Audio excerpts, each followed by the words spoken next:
FM at 103.7. This is State College's ESPN Radio, 103.7 and 1450. WQWK State College. Now, ESPN Radio 103.7 and 1450 proudly present the Coach and the Commentator. For the next 60 minutes, join former Penn State basketball legends Joe and Jon Crispin as they take you through the latest news surrounding Penn State, college, and professional athletics, along with other relevant topics in modern sports culture. The Coach and the Commentator, exclusively on State College's ESPN Radio, is sponsored by Lion Country Kia. Now, here are your hosts, Jon and Joe Crispin. Hello, welcome in. It's the Coach and the Commentator with Joe and Jon Crispin. I am ESPN college basketball analyst Jon Crispin, joined by my brother, the coach, head coach of Rowan University men's basketball, and former Nittany Lion great Joe Crispin. Now, each week, this is interesting. I'm kind of the host of this. In the business, we would say I'm driving the show. But I think about topics. I'm supposed to set topics up, and you kind of contemplate different things. I hate hypotheticals, but I like scenarios. You know the difference, right? Hypotheticals are based on absolutely nothing. Scenarios, at least you consider history, you consider patterns, and you create a scenario based on what is. It's not really a hypothetical. So you try to create scenarios and thoughts from those scenarios, and we think good topics. Now, we come into this, and I had sent you some text messages as to what I wanted to talk about, and I think they were good, and you were nice enough to say that, oh, yeah, those are good some other time. Right?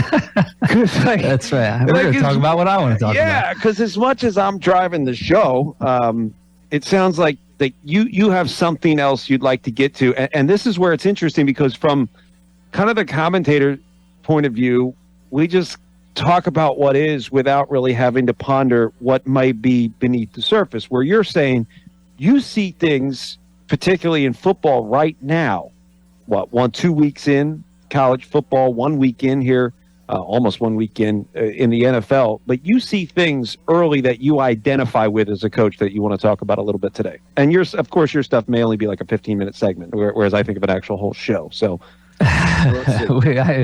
if we get going, we might be able to launch it out a little longer. But yeah, I would say the last 2 weeks, starting with college football and then naturally the NFL yesterday. I mean, we enjoy watching football in the Crispin house. My team was over Saturday. We have college football the whole time and playing outside. And then we watched the NFL with all its craziness yesterday. And the biggest thing that stuck out to me was just we often forget that the beginning of the season is not like the end. And, college football is not the same as pro football, period, right? Because you're dealing with college kids who aren't as smart and aren't as good. And it's not even the same exact game. There's a lot of parallels, but college kids are going to do some dumber things at some point. There's going to be a fumbled punt. There's going to be more unexpected mistakes. LSU is going to drive down 99 yards and then get their extra point blocked because they don't block down. And then the same thing is going to happen in week 1 of the NFL. Yeah, Cincinnati. That's not going to happen probably in week 14. There's always craziness and unexpected craziness. But there's more at the beginning of the season. Right. You see it less in the NFL. And my point is, I said this last year in college basketball. And I had a lot of coaches say, I appreciate you saying this because no one cares to accept this as truth. And I always say, well, look, if you say it, it's an excuse. If I say it, it's a reason. And the reason that we struggled early last year in college basketball, and it was sloppy, was because he had so many new pieces.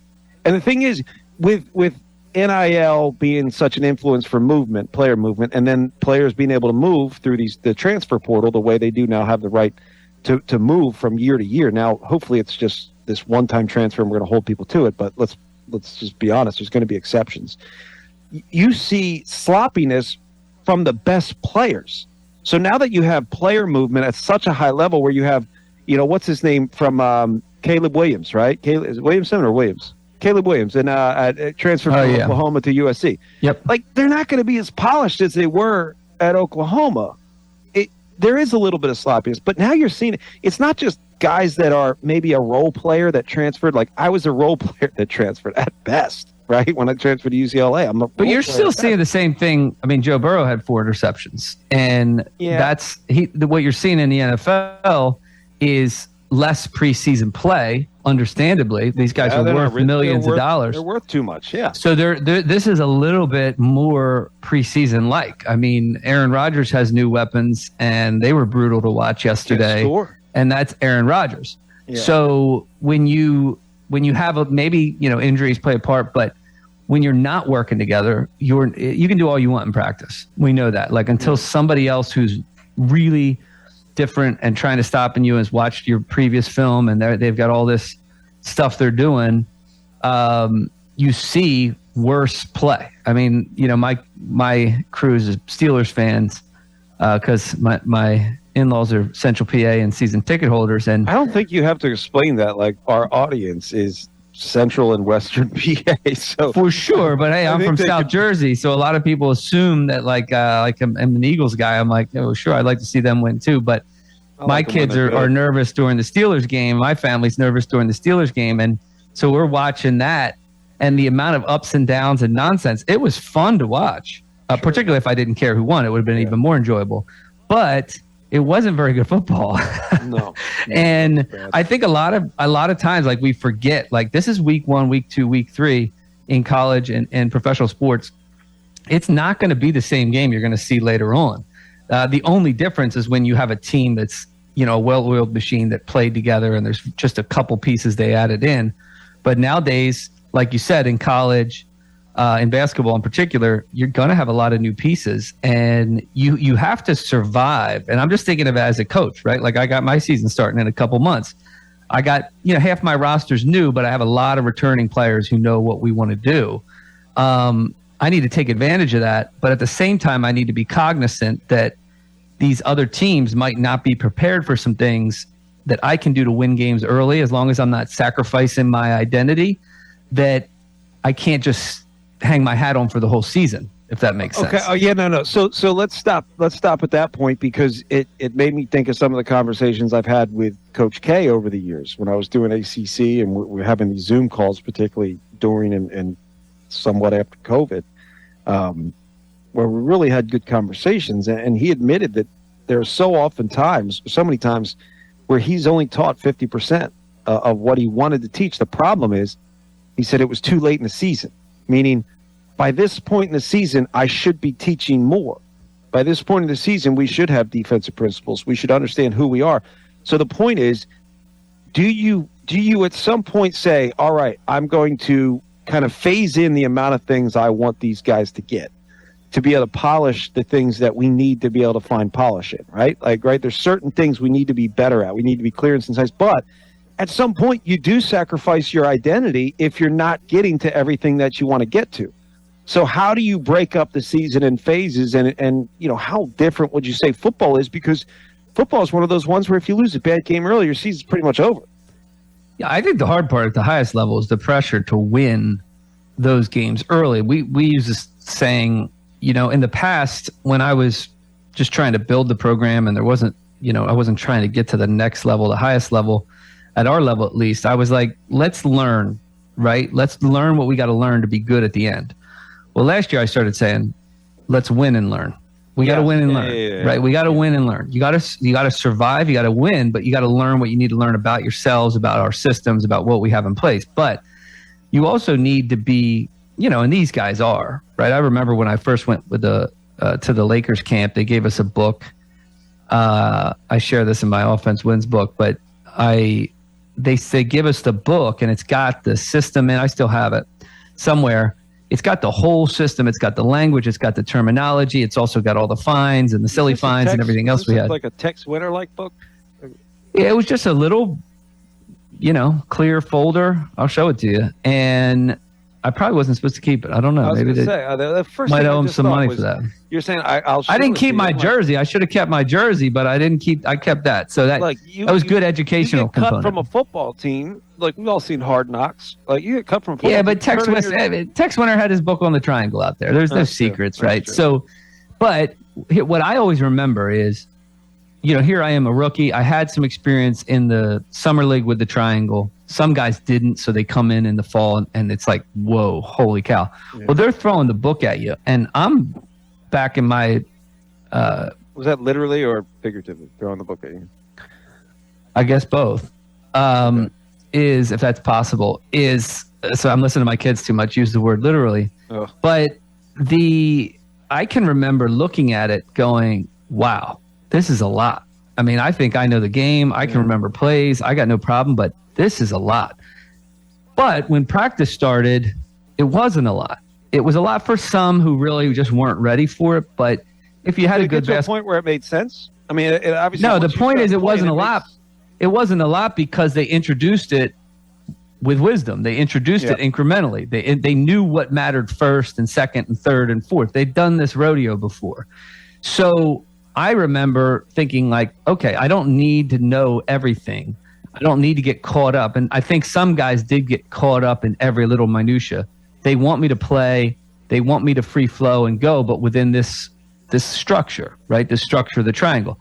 Well, the key is when you're early in the season, for football coaches, for basketball coaches, whatever, you really need to be clear about what matters. These are the things that matters. These are the things that are foundational to what we want to do. And we still can win with them in the first 2-3 weeks of the season, and then start to add and adjust, because you have to add and adjust because people are watching your film and they're going to counter you now. Yes.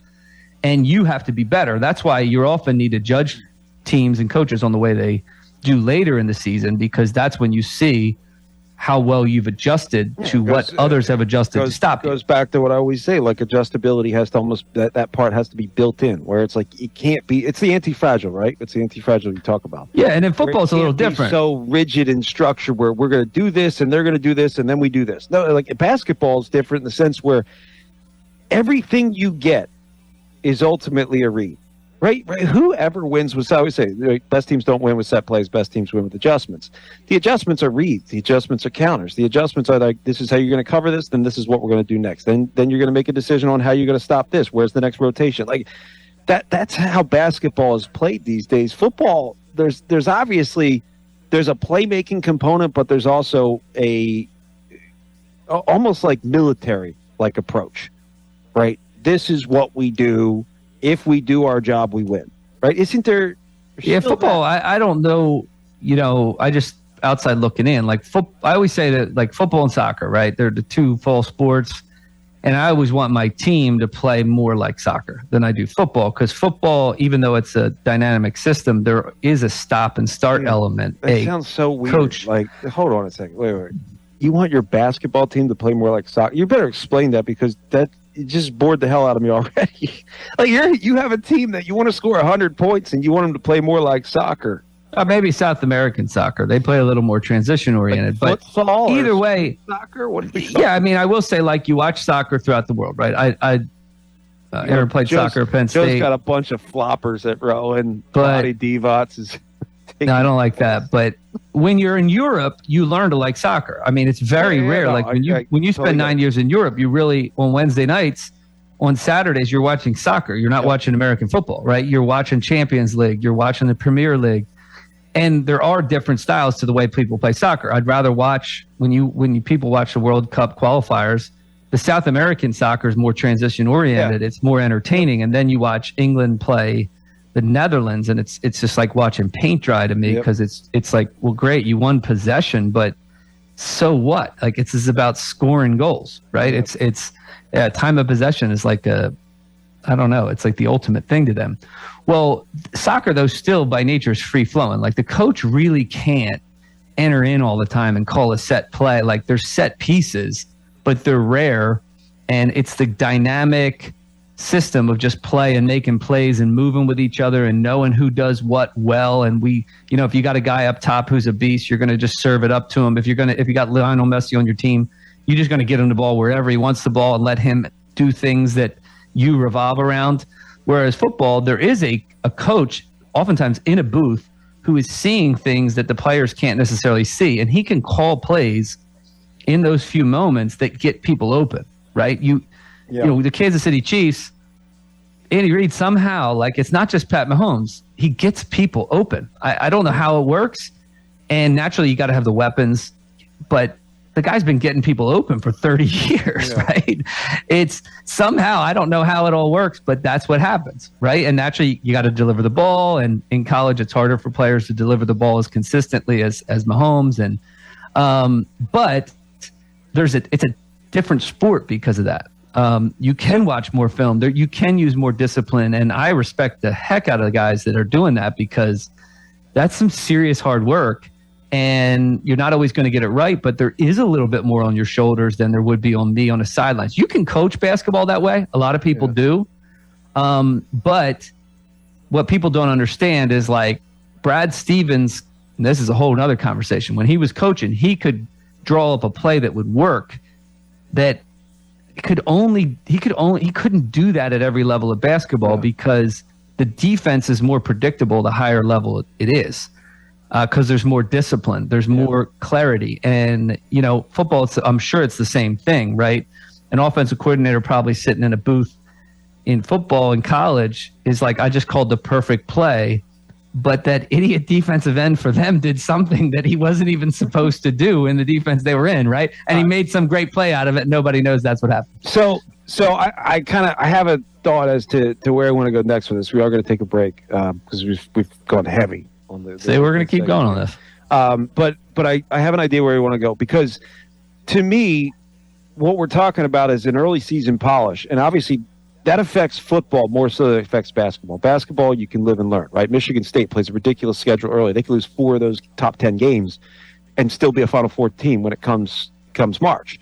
So early season, it's almost as if football is really at risk, even more so when college football. College pros, football, you can make up for. But I'm saying even more so when you have so many new pieces. And that's what we're seeing. Obviously, the big-time recruits that are getting paid to be there and the transfers that are probably going because they got a better deal. Are those programs more at risk when college basketball, frankly, may be able to benefit from that? Let's talk about that when we come back. Take a break. It's Coach and the Commentator with the Crispin brothers. Now, back to the Coach and the Commentator with Joe and Jon Crispin on ESPN Radio 103.7 and 1450. Welcome back. It's the Coach and the Commentator with Joe and Jon Crispin. I'm ESPN college basketball analyst Jon Crispin. I'm former Penn State Nittany Lion player. Sometimes because I've heard people too much criticize me for leaving, I just leave it out. Feels safer. But I did play there 2 years with my brother Joe, who's joining me. The coach, Rowan men's basketball head coach Joe Crispin, former Penn State Nittany Lion great. We were talking about kind of like the early season lack of polish and how the season is so different in September, October than it is in football in particular come December, January, where you see teams really bring it all together. They grow, they get better, they get more polished, they figure each other out.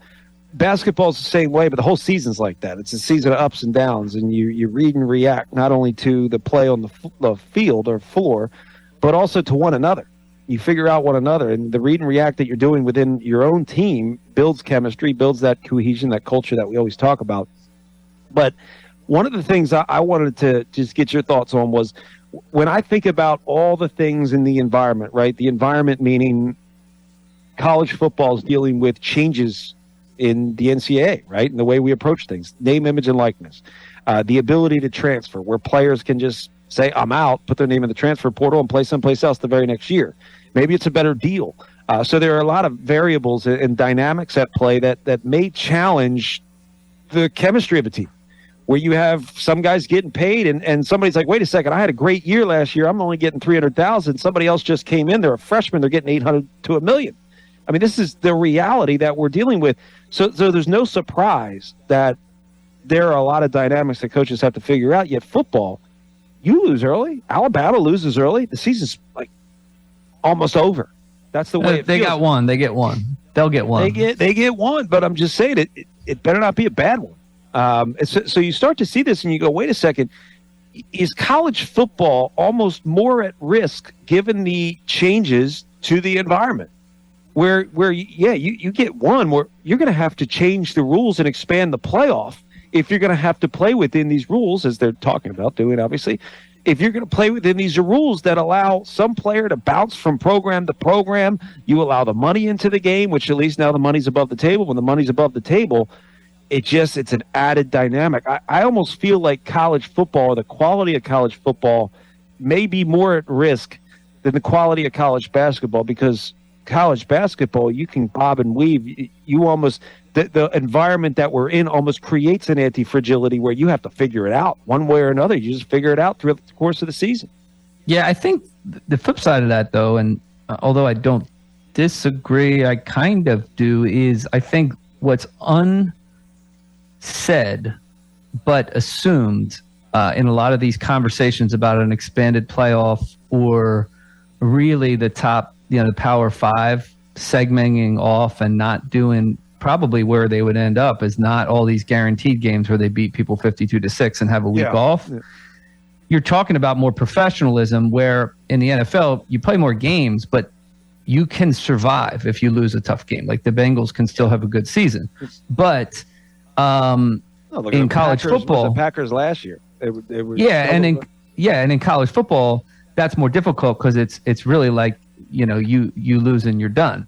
Well, if you play a more competitive schedule, if everyone's playing a more competitive schedule, that's not as true. And if the playoffs expanded, that's not as true. So what you would actually possibly end up with, I think, is more of those bigger games.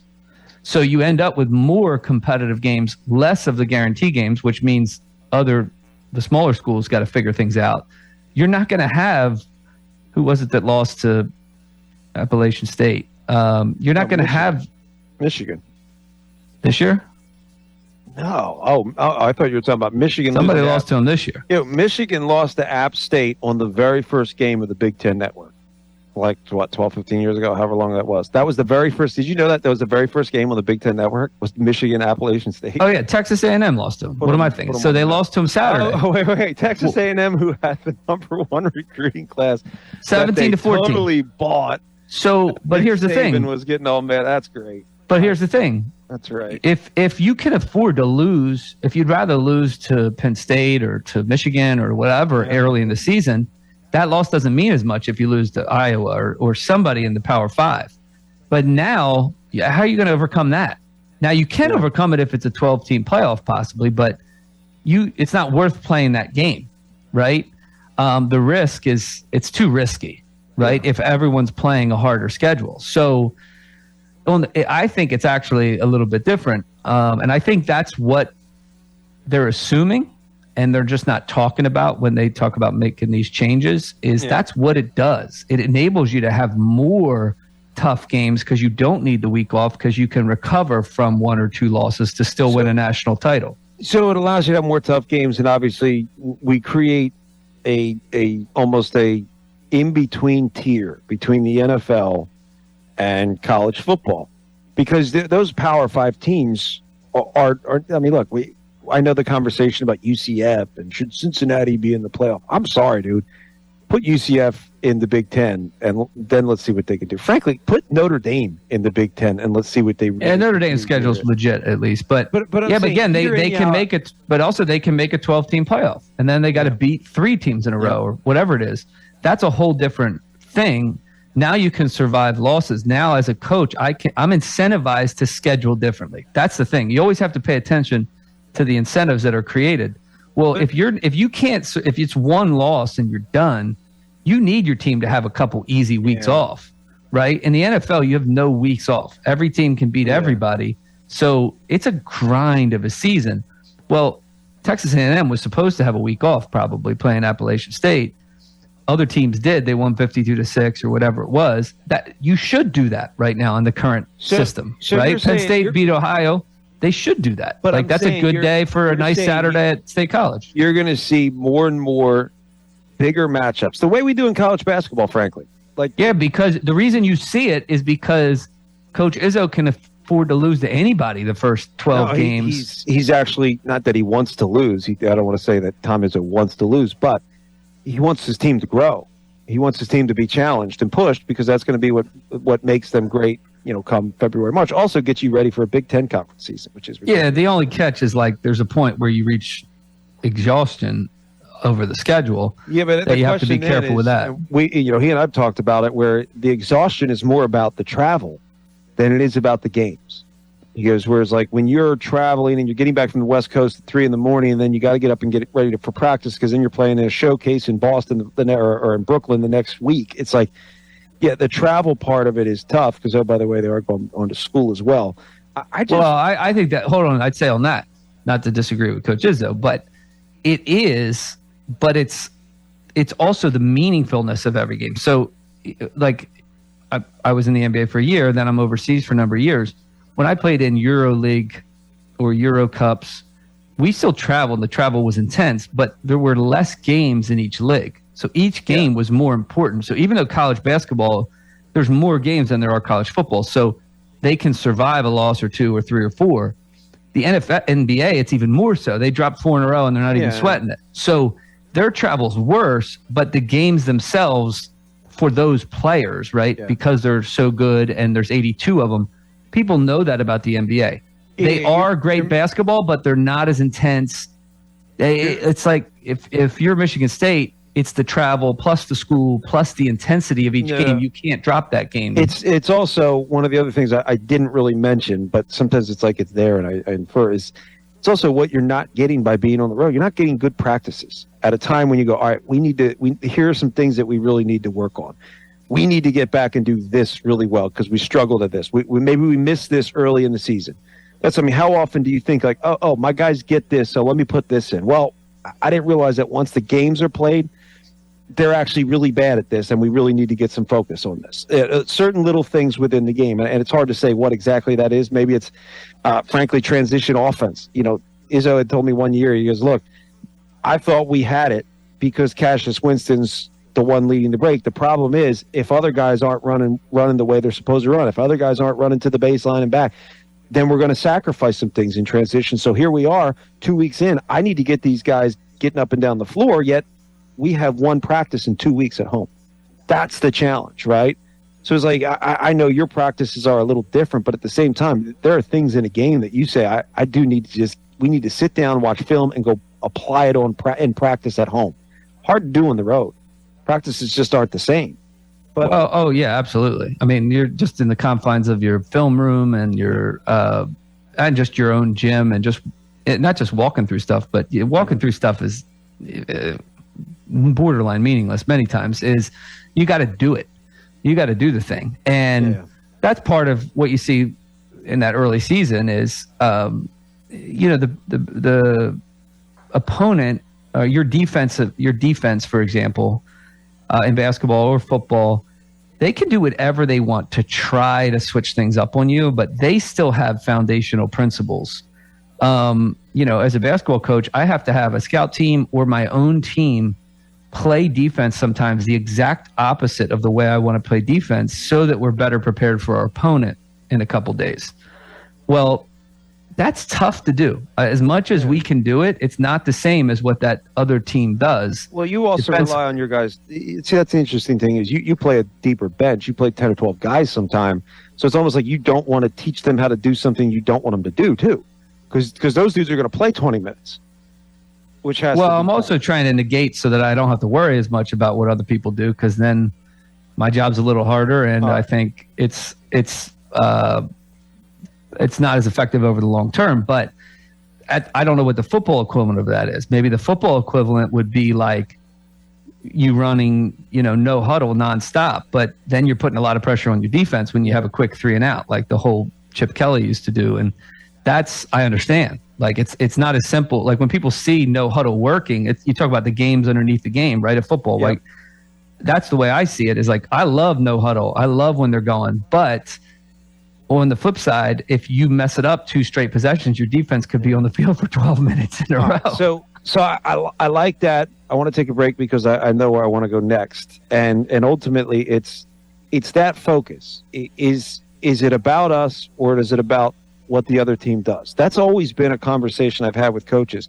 John Wooden was an interesting one where he said, I want the UCLA Bruins to do what we do better than anybody else, and force somebody else to be better at us, better than us at what we do best. That's kind of been the Gonzaga model for the last few years. Go ahead and beat us at what we do best. I love that approach. Sometimes you see it in football, sometimes you see it in basketball. I know it's something that kind of you've toyed with as well. It's like, go ahead and run with us. It's been your motto for so many years. So I want to kind of talk a little bit about the balance of keeping a team from doing what they do, being focused on your opponent, or maximizing the potential of what you do best and what we may see early in the season. Are we seeing that in football? And how you apply that in basketball. We'll take a break. It's the coach and the commentator of Joe and Jon Crispin. We'll talk to you in a few. Now, back to the coach and the commentator with Joe and Jon Crispin on ESPN Radio 103.7 and 1450. Welcome back to the coach and commentator with Joe and Jon Crispin. I'm Jon Crispin, joined by my brother Joe. And we were talking a little bit kind of about college sports in general, but where this transition was ultimately kind of what we're seeing on the field, maybe what we see on the floor, and what you prepare for. Are you prepared to do what you do best, or are you focused on your opponent? Is that kind of where we were going? Oh, yeah. Well, this is a conversation we'll return to again and again, because this is how we're wired probably from our high school days. Coach Harper, you got to deal with us, not vice versa. I kind of like that because the model is almost like, go ahead and be better than us at what we do best. Go ahead and beat us at what we do best. I like that model. I like that motto, but I feel like there's a rigidity, and this has kind of been the question with a lot of Big Ten too, Big Ten basketball. This has been the criticism, why they haven't gone to the Final Four, and they've got plenty Final Fours, why they haven't won a national championship. Big Ten, it's since 2000. We were there, crying out loud. They haven't won. It's such rigidity, right? We have to be so focused on keeping our opponent from doing what they do, and we need to control the game, when the reality is at the highest level, the game seems to have less control. More read and react, more freedom, freedom of expression, but also freedom to express ability. You know, you see it with some of the SEC teams. You see it with some of the Pac-12 teams late last season, as we saw. Like, where else are we seeing it? Well, I think what you're asking is, you're always asking the question, how to win. But my philosophy is the aggressor always wins. Who is the aggressor? So you're always asking, who is the aggressor? You know, we talk about football, we talk about basketball, but I'm not a big tennis guy, but I loved watching Alcaraz play tennis over the last week. And I didn't really know about him until the last week. As much as we tried to make Francis Tiafoe the guy, it's like you couldn't. He was the underdog. I liked watching him too. Everybody knew it. No, he was fun, but the reality was we have a 19-year-old phenom.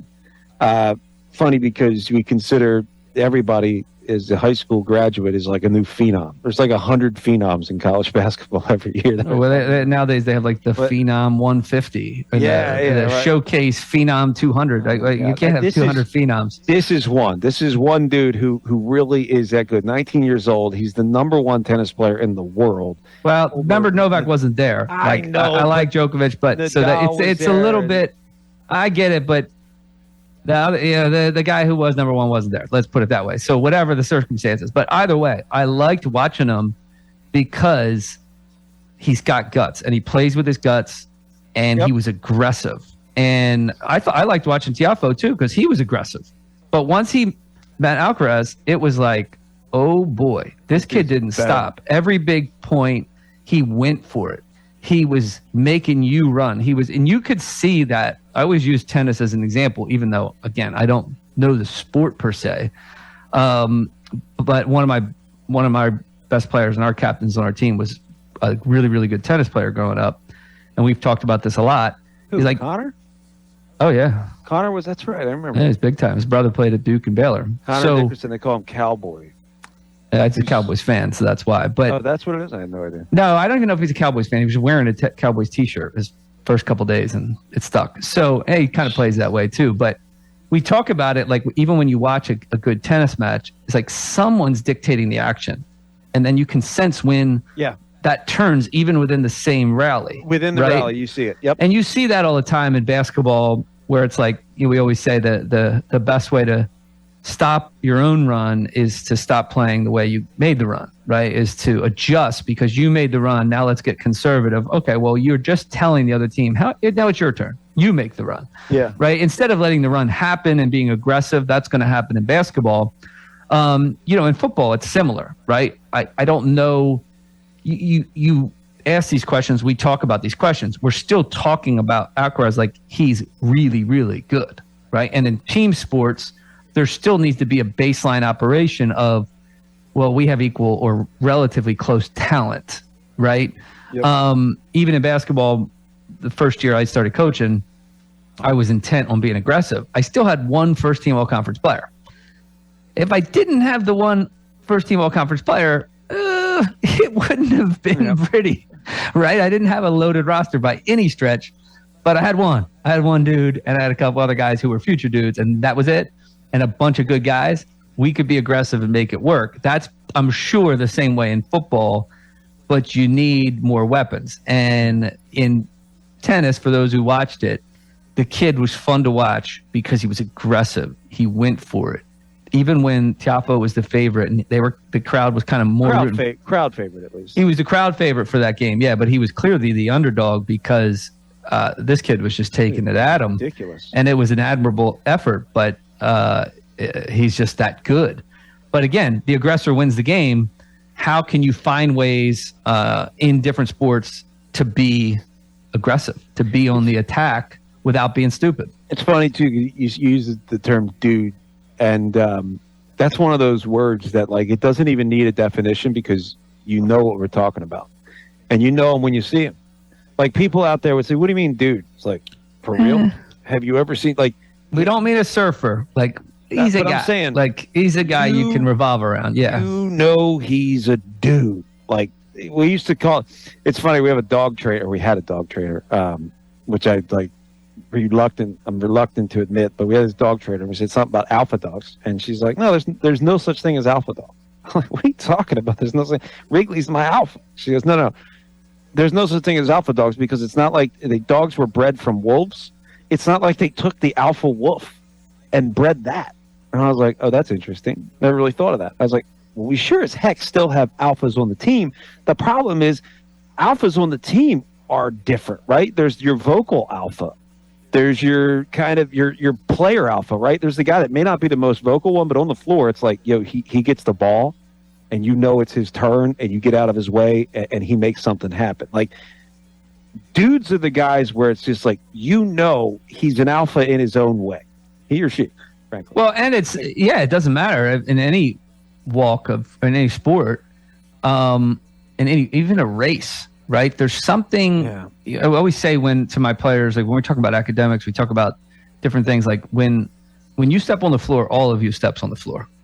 So, who you are is it's your personality. It's your person. Like that's what you're putting on the floor. That's what you're putting on the tennis court. That's what you're putting on the football field. Like somehow these guys who are the top receivers keep getting open. Well, I'm sure some of that's coaching, but some of it is like one-on-one battles and all this different things, and then like a quarterback. Who'd you have?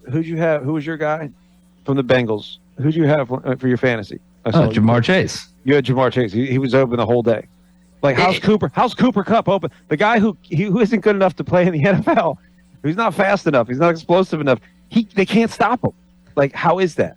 The Cooper Kupp's another good discussion, by the way, because like where did he get good? He got good off the grid, and that's true for a lot of these guys. Yeah. But well, some of it's got to be coaching, right? These coaches and these offensive coordinators who are really good, all of a sudden the guy from the Rams goes and now he's coaching the Vikings, and now Justin Jefferson's off all the time. Yeah. Now he's moving them all over the place. That's coaching. Well, the conversation is also like, you were kind of like this, which I think is an interesting part of the conversation too, is like get good with less in the toolbox, right? The physical toolbox. Like I was different. I was physically gifted as an athlete. So I struggled later on because my athletic abilities allowed me to play at a higher level, whereas you developed a skill. And Elijah, your son's kind of doing the same thing, where it's like he's got a skill that is unlike anything we ever had because the physical toolbox isn't really there. So the Cooper Kupps of the world, where it's like, you aren't that fast. Well, his skill is that great. His route is that great, right? The Wes Welker. Yeah, because it has to be. It has to be. Right? But also the circumstances demand it. He wasn't the number 4 wide receiver at LSU. Yeah, Cooper Kupp. He was the number 1 at Eastern Washington, I think it was, right? Yeah. So like there's that whole discussion too, is like this is something that you can develop, but you can't develop it when you're the number 4 wide receiver or you're the number 5 option on your team, right? So I'm getting guys that are pretty established. They either have that or they don't. They can develop that a little bit. They can to become that, but it takes games. It takes real shots in real time. And, I have guys that I'm like, listen, just go into a summer league and score 40. Just do it. Like that's how you learn how to do it, right? I learned it, and you might not have been able to learn it as much because you were playing with me. So you can blame me. I still think I had my share of shots. Oh, you had your share, but you didn't get as many chances as you would have if I wasn't around. Yeah. Most of those times came when I finally wasn't playing on your team, whether it was you're in high school and I'm in 8th grade or I'm playing on a different travel team. Yeah, I learned how to be the man. Yep. We do have to take a break, one more break, and we'll wrap things up. Maybe talk about where we want to go next. I kind of have an idea, but we'll see. We'll probably talk about that I might during change the break, and I'm sure he'll change it. It's the Coach and the Commentator with the Crispin Brothers. Welcome back. It's the Crispin Brothers, the Coach and the Commentator. And, we've gotten into a lot of things today. The last thing that we kind of touched on was someone like Carlos Alcaraz in the U.S. Open, winning the U.S. Open, 19-year-old phenom. And something I think we should take a look at going forward is kind of establishing and finding those real phenoms in a world of phenoms, right? Everybody coming out of high school is elite this, phenom this, the specialist expert camp, and everybody has a title of how great they are. Yet in a world where seemingly the football model works, where they have to go to school for 3 years, like that model seems to work. In basketball, it should be one and done, and these kids should be able. The reality is there's not as many one and dones as we think there are. And year in, out, year out, there are not as many high school kids that can actually go pro. So how do we start to define what a phenom really is so that the kids aren't making bad mistakes moving forward? I think it's something we can get into. Oh, I think we can get into that very, very easily. And it's in every walk of life. I did hear McEnroe say that about Alcaraz. Yeah. Like we knew he was a future number one possibility, and now it's obvious we were right. And those guys know what they're looking for. He started off 73rd, and he worked his way up. But these guys like McEnroe, these guys who see tennis all the time, they know what when they see the guy who can be the guy or the dude. And it's the same for women's tennis. It's the same for quarterback a lot of times. But the only difference in tennis is there's not as many variables, right? Yeah. There's injuries, but the variables about being a guy in basketball or football or whatever, there's a lot of circumstances that need to go your way for you to become that. So that's where we're going to get going. Yeah, we got a lot to get into there. Before we leave, give me 30 seconds. You got a book for us? Mine is. Yeah, we got a book we're reading as a team and going through kind of weekly, a little bit at a time. Legacy, which is a great book on team culture by James Kerr. Subtitles: What the All Blacks Can Teach Us About the Business of Life. Yep. The All Blacks being the New Zealand rugby team. I know there was a series on Amazon Prime there. I think it's still up there. But it's interesting because they took the best of their culture, they saw the worst in their culture, and they started trying to weed things out and really refine what was organically there over decades. My guys like it. Pretty easy read. So interesting. Hopefully it helps us. Interesting when you consider Penn State football. There is great history and culture there, and you get a lot of years behind it. You don't want to abandon all of it. So you have to find the good and blend it with some new, and which I think James Franklin's done. Yep. So much to discuss. Obviously, we're going to get there next. Kind of finding the talent. I like the book. Maybe we'll have to post a link to the book recommendation. Good idea. Sure, we can do that. We're still learning. It's been fun. We'll talk to you guys Thursday. It's Joe and Jon Crispin, the Coach